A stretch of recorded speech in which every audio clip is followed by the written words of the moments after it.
Bangladesh, once known as Greater Bengal. Long before 1947, the territory of Bengal was vast.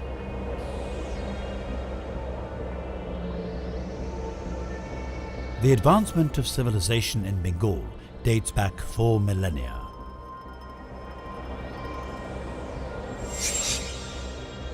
During the Imperial Age, Bengal is estimated to have had the largest economy of the world.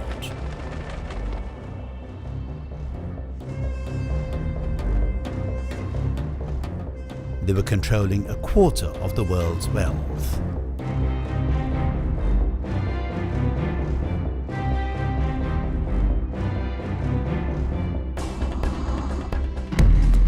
Bengal was shaken by the arrival of the mentally and physically strong warriors.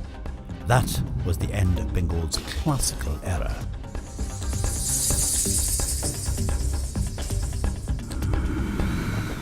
With the message of Islam began the journey of Bakhtiyar Khilji in Bengal.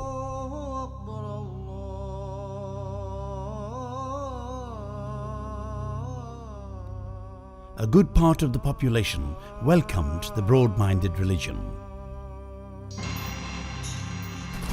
The great religious scholar Hazrat Shah Jalal had begun propagating Islam in the region, albeit moderately.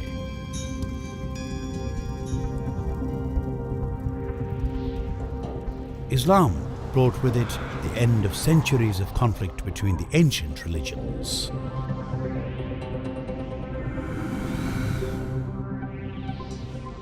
A secular Bengal began to develop peacefully.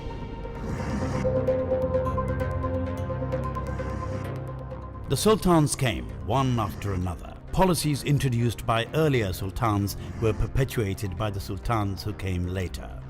200 years passed this way.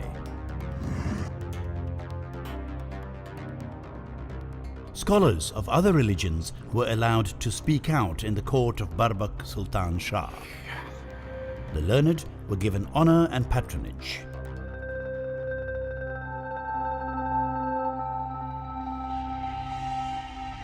With the death of the Sultan came the advent of a modern but cunning people.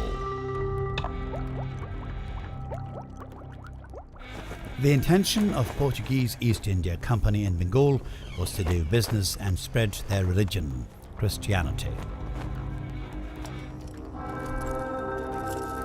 Theirs was a frightening trade, that of enslaving men and women living in coastal areas and riversides, and then selling the slaves.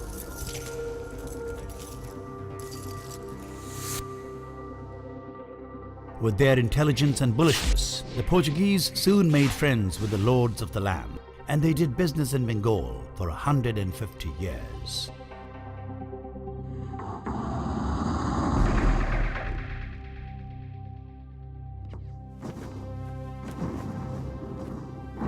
The oppression by the Portuguese and their collaborators gradually enraged the common people. Unhappy with the situation, Qasim Khan destroyed the biggest base of the Portuguese East India Company, which was in Hooghly.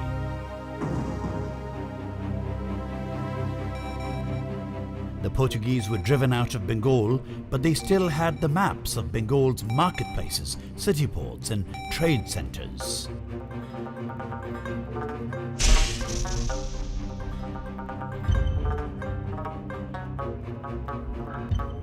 One by one, the selfish Europeans built their bases along Bengal. But the only ones to survive until the end were the British East India Company.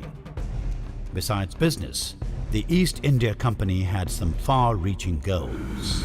Willing to help them achieve their unsavory goals was Mir Jafar Ali Khan, a close relative and the commander-in-chief of Bengal's independent Nawab, Dawla. Taking a bribe of £40 million, Mir Jafar Ali Khan provoked a war between the Nawab and the East India Company. Nawab Dawla lost the war. In 1765, the Mughal Emperor Ali Gauhar allowed the British to collect taxes from Bengal. They grabbed the chance to rule Bengal instead. To increase the export of cloth made in British mills, the East India Company terrorized the Bengali textile weavers. They even cut off the thumbs that wove the wonder cloth muslin. They illegally stocked up wheat, rice and grains in their warehouses in order to provoke a shortage in the market. To meet the wheat demands of the whole of India, a third of Bengal's population was pushed toward certain death. An artificial famine had been introduced. The lease price of farmland was raised tenfold. Landlords were in trouble. In their fight for survival, hungry peasants began to sell their wives and daughters.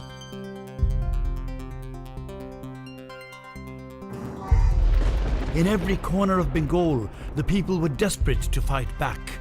In the 18th century, even monks were fighting the British.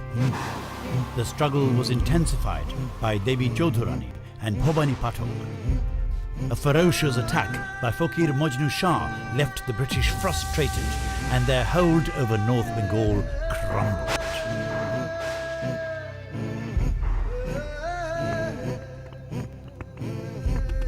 The consequence was widespread unrest. In August of 1782, Chakma revolutionary leader Ramu Khan overthrew a British garrison.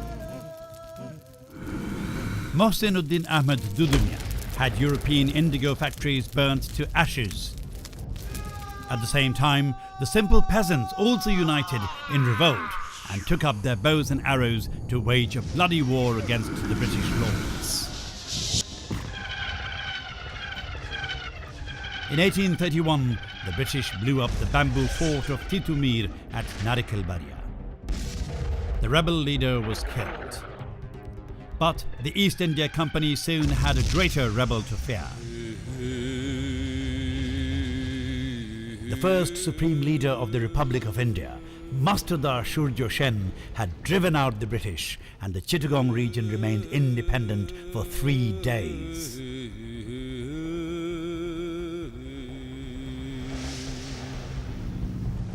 Inspired by the armed revolution of Mastardar Surjo Sen, Subhash Chandra Bose made a master plan to attack the British across the whole of India. But the plan did not see the light of success.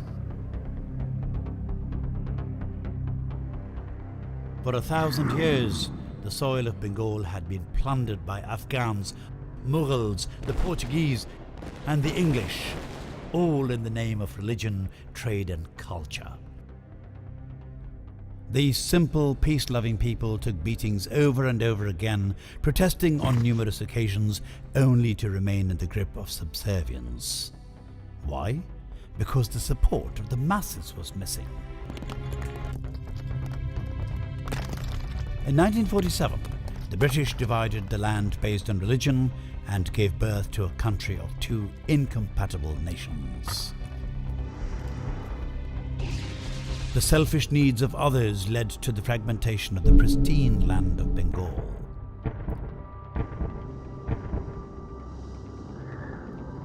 But the heritage of Bengal was to remain as alive as ever. The guardians of Bengal were preparing to strike back.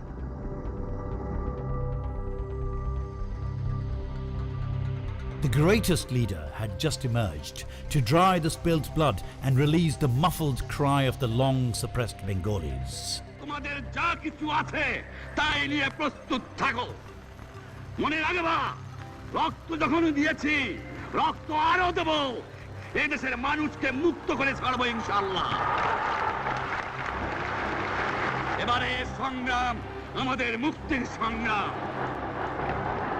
এবারে সংগ্রাম স্বাধীনতার সংগ্রাম বাংলা